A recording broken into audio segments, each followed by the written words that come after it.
Thank you for checking out this special bonus episode of Agreeable Disagreements, where Andrew and I basically are just recycling stuff that's been cut from our most recent episode, which went on for way too long. Really, we just discuss Star Trek and have a debate about who's the better captain, Kirk or Picard.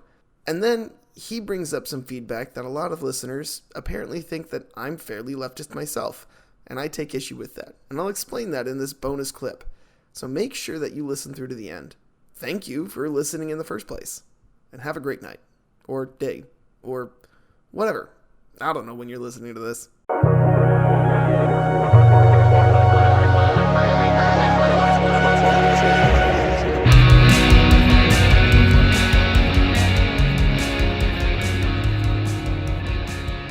So I just very recently, within last hour or so, finished reading Patrick Stewart's memoir, and it was fantastic. Isn't it called like Make It So?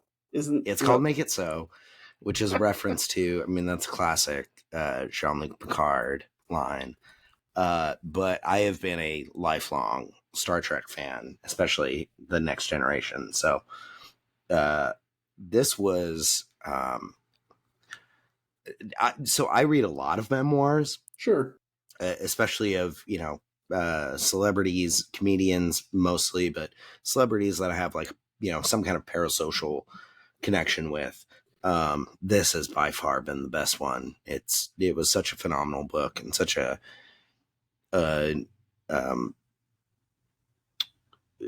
just gave me a lot of new insight on an actor that I've loved my entire life. But had never really, known a lot about, and his life intersects with so many different, not comedians, but other celebrities and actors, and when you're Patrick freaking Stewart, Sir course. Patrick freaking Stewart, Patrick freaking Stewart, you're absolutely right. How dare I forget his order? His honorific. Honorific, that's the word. or is that what emoluments are? Is that like the whole emoluments thing where like giving people titles of nobility? No.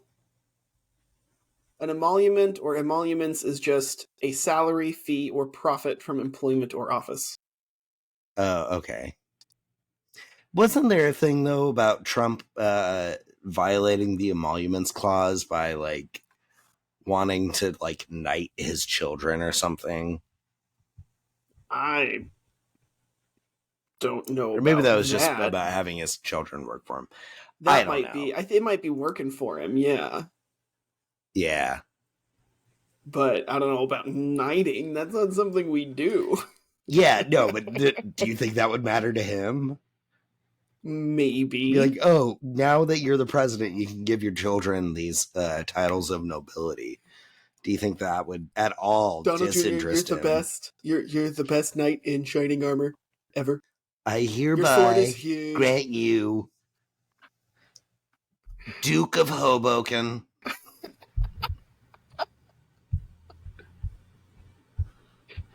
Oh my gosh, I feel like that's a demotion instead of a promotion. Oh, Eric is just happy to have the attention. But Hoboken? Yeah. Oh, man. There are worse places in Jersey. It's just the fact that it's Jersey. Well, yeah. We're sorry to the one you know what? listener. It could be, you're the Baron of West Orange. We're sorry to the one listener we have who is in Jersey. I know, who understands that reference. I was just there, so I got a little bit of a lay of the land, but trust me, I don't even know if Hoboken is better than West Orange. I will trust you, because I haven't been out there at all.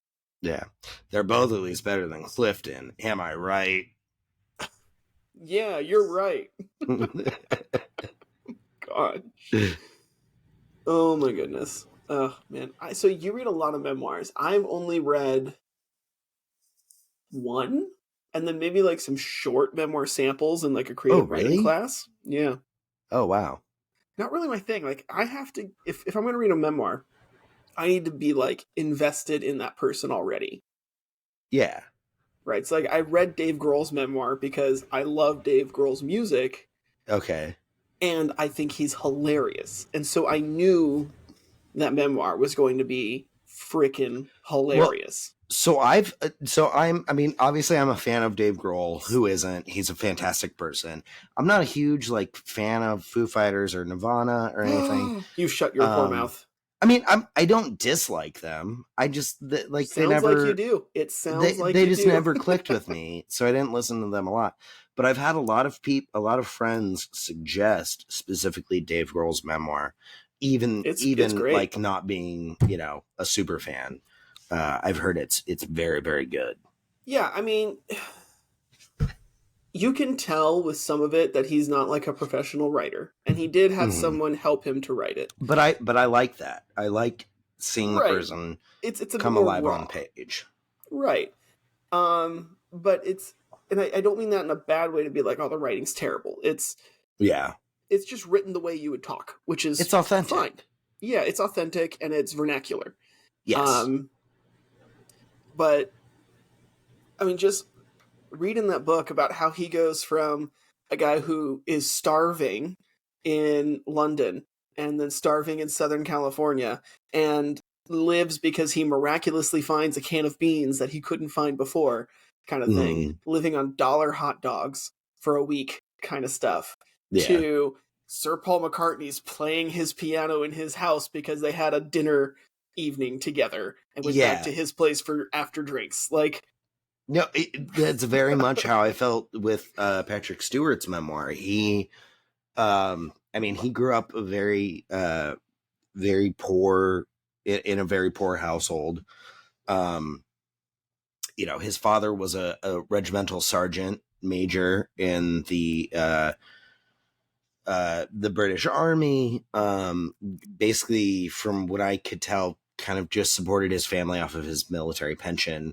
And his mother worked as a mill worker in a textile mill. So, not an affluent household, shoot to like, I think he was, 23 and Paul McCartney is tossing him the keys to his Aston Martin DB4, and being like, hey, you want to go for a ride? Oh my gosh. Which is like, to meet Paul McCartney or to drive an Aston Martin DB4, or no, sorry, it was Patrick Stewart's favorite car was the DB4, and Paul McCartney had a DB5. So DB5 is the one that James Bond made super famous. Okay. Yeah, that's just insane life stories. I know, but here's the real question then. This could be our first debate of the night. Kirk or Picard? Or there's a new series, Pike. Well, so Pike actually, Pike was the original captain in the original series. Right. The pilot episode, which didn't air until much later, but the pilot episode was Pike. And then they came back, I think it's in maybe the second season of the original series. They actually used the footage from that original pilot. And Pike came back as being basically like a quadriplegic. And they used the original actor in that. But for me, absolutely Picard. Picard is the better man. He's the better captain. The only area that Kirk would beat him in is just physical combat, which even then I think is up for debate. But in terms of who do I want captaining my ship, Picard, hands down, 100%. See, I think of it like, I mean, I think I would agree that if I were to be on a spaceship, I would want Jean-Luc Picard as my captain. Yeah. However, and that's not to say that Kirk is not a good captain or a great captain. he makes some sketchy decisions. So does Picard, though, but not in the same way. yeah. I look at Picard as kind of like the United States today, right? The United States today is an established society. We have a very strict regimen of what to do, how to handle things. Kirk is earlier on, so things are still kind of getting figured out. So it's kind of like Kirk is 1950s America in your analogy. Right. So if you compare it to like the military, right? You have the military today where everything is very straightforward, very strict, exactly how you do it. You compare it to the military in like World War I, where they were just like, shoot the Germans, whatever you do. Outside of that, just keep your head below the trench. Right. It's a little bit more pioneering versus the refined Picard. And you could throw in, there's like some argument about manliness and masculinity, but... Well, I mean, I do think that's something I've been reflecting on a lot, because I think Kirk Whoa. is... You have been reflecting a lot on the masculinity and manliness of Kirk versus Picard. Yeah, absolutely. Okay, I just want to make sure that we're on the same page. We understand. I spend my time very differently. That's all. Okay, yeah. Keep going. you have the young minds of America to mold. Let me rephrase it. Do not. I put beans in a hot drum and let them spin around for a while. Let me rephrase it. I spend my alone philosophizing time very differently than That's fair. But no, I mean, I think Kirk is much more the classically masculine, rough and tumble. Yeah, the John Wayne guy. Yeah, well, I mean, Gene Roddenberry, initially his concept for the original series was a space western. Okay. Yeah. And I do think that William Shatner, I think he had I know he had a career, in acting before that. He was in one of my favorite episodes of the Twilight Zone, but he also had, a fairly prolific career in westerns up until that point. And I think he portrays that kind of, white hat sheriff role very well. The thing with Picard, though, is I've been watching The Next Generation literally my entire life. It started in 1987. I was born in 1993. But my parents were watching it all growing up, even well after the show had ended and we were just doing reruns. I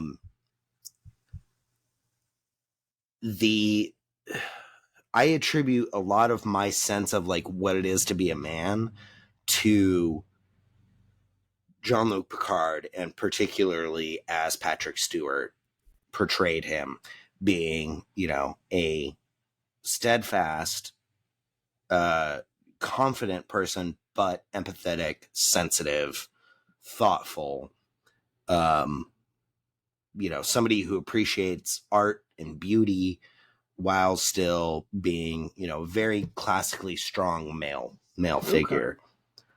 And it was very interesting to hear, Patrick Stewart's life and the things that contributed to that portrayal of a captain and everything. And it really, what I came away from it with is that, I really, really identify with Patrick Stewart, the person, and a lot of Patrick Stewart, the person, went into Jean-Luc Picard, the character, which is why I also, why I resonate so much with Picard's character. See, and my masculinity, I think, is much more in touch with William Riker, because I too like to put my feet on things. That's what I thought before. I mean, the beard, like, I play trombone. He played trombone too. No, but it's because when I walk into a room, I like to put my one foot up on something, and I can't sit in seats normally. I have to go around the hard way. Do you know why he did that? No, I don't. He had a back injury, and so he could not sit down in seats any other way. And because he's tall, he's like 6'4" or something. Yeah, he's huge. Yeah, Jonathan Frakes is Hold a on. massive person. That is the feedback that I get from most of my friends who themselves are fairly left leaning. A lot of them are very surprised that you call yourself not a leftist. I mean, people on the left don't use the term leftist because it sounds dumb, but a lot of my friends are very surprised that you don't consider yourself left leaning. Based on what you have espoused in this podcast. So let's be clear on where which I tend to agree on.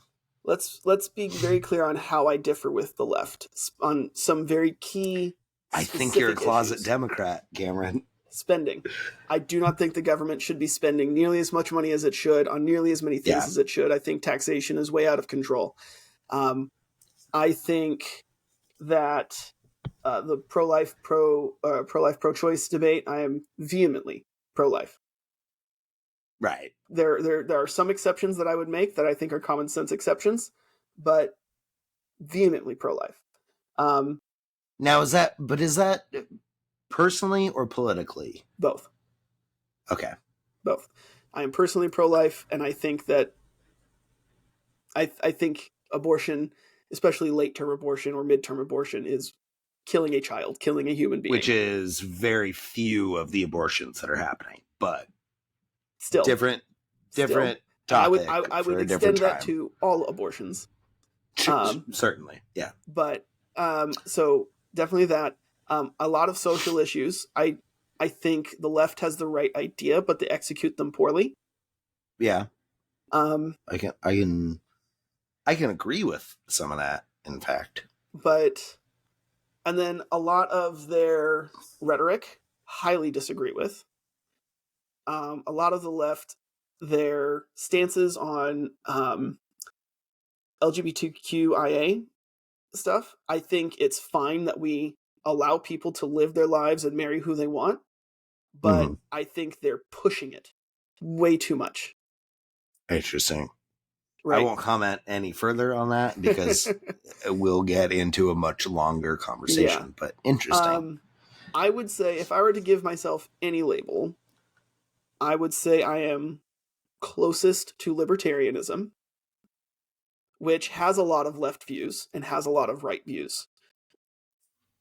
But I feel like it has I also feel like libertarianism has a lot of both sides' views, but I think it has a lot of the worst views of both parts. Which is also why I am hesitant to call myself libertarian.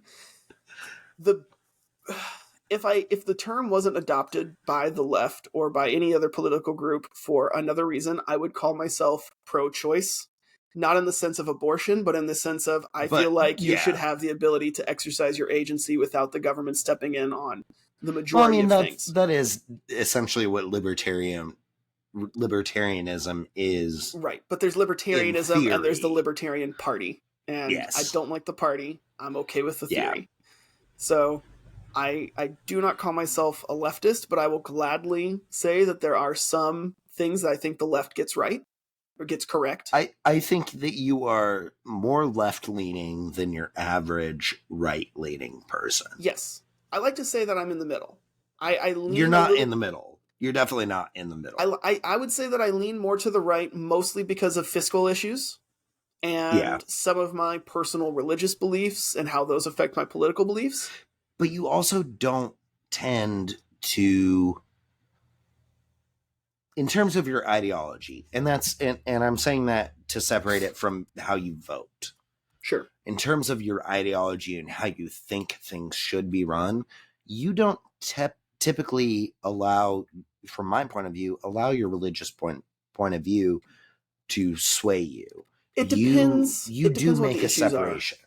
I mean, it depends on what the issues are at hand. You know, I live in Indiana where abortion is just not really a big topic of conversation because outside of South Bend and Indianapolis and Bloomington, which are the three majorly blue cities in the state, everybody else is just kind of like, yeah, we're all on the same page. Abortion equals bad. So it's just not. It's not really a topic. They're on the same page, but look at the numbers of people getting abortions, and I think you might be surprised. I think you're right. I think those are two separate issues. But what I'm trying to say is some things where I live just don't really come up, you know. And so I think like I wouldn't be surprised if you vote for, you know, to not allow abortion, but you're not going to be up in arms if the state itself, you know, doesn't ban it. I think you're going to be thinking about other issues. Right. If I had to vote today, if I got my ballot today, the way things have been going on in my local elections and national elections, I would vote for a Democrat mayor in my town. Okay. A Republican governor, and probably a Republican nomination for president. Okay. And there's different reasons for all of them. That's not super surprising. Right. But I've got different reasons for all of them. The mayor, it's because he's actually walking around trying to talk to people and get to know people. Right. The Republican candidate, because our current incumbent mayor is stepping down, he's just really old. The Republican candidate, I've never seen him anywhere. I've just seen a few of his signs. The Democratic candidate, he was at a festival that we had on Main Street, walking around, talking to people, introducing himself. Other Democratic city council members have been walking around, canvassing, like knocking on doors, introducing themselves. They're not just resting on their laurels. Exactly. They're engaging. They're being part of the community. Right. And even if I disagree with someone, I like the fact that they're trying to serve the community. Because at the end of the day, that's what local politicians are for. They're here to serve the community. And I don't think you can do that if you don't talk to the community. Certainly. That being said... Can't disagree with that. That being said, the Democrats that run for governor out here are crazy. They run on a platform that cannot win in the state. And the Republican candidates that we have for governor are typically pretty moderate. Not necessarily in the sense that they're centrist, but in the sense that they're not like the crazy Republican governors. I mean, Mike Pence, very traditional conservative. That's such an easy bar to meet, though, to not just be a crazy Republican. Fair. Yeah. So we could keep talking, but it's time to go. So why don't you do it? Because I got to get to bed. Why don't you do our outro? Okay. Well, thank you. First of all, to all of our listeners, please, if you enjoy what we're doing, or if you're just if you just enjoy us and would like to support us, please like, subscribe, do all that fun stuff on, you know, Spotify, YouTube, wherever you find us. Also, thank you to House Young Club for letting us use their song "This Life Is Tough But Fair" as our intro and outro music. You can find that on their EP Headset Emotions. And Cameron, I believe you have a fun fact for us. Our fun fact for the week is that I want all of you to remember that the Empire State Building has its own zip code. Does it really? It does. I did not know that. I wish I had known that when I was there. It is quite a large building, but I didn't realize it had its own one building zip code. has its own zip code. That reminds me of a Your Mom joke. What a life, what a life.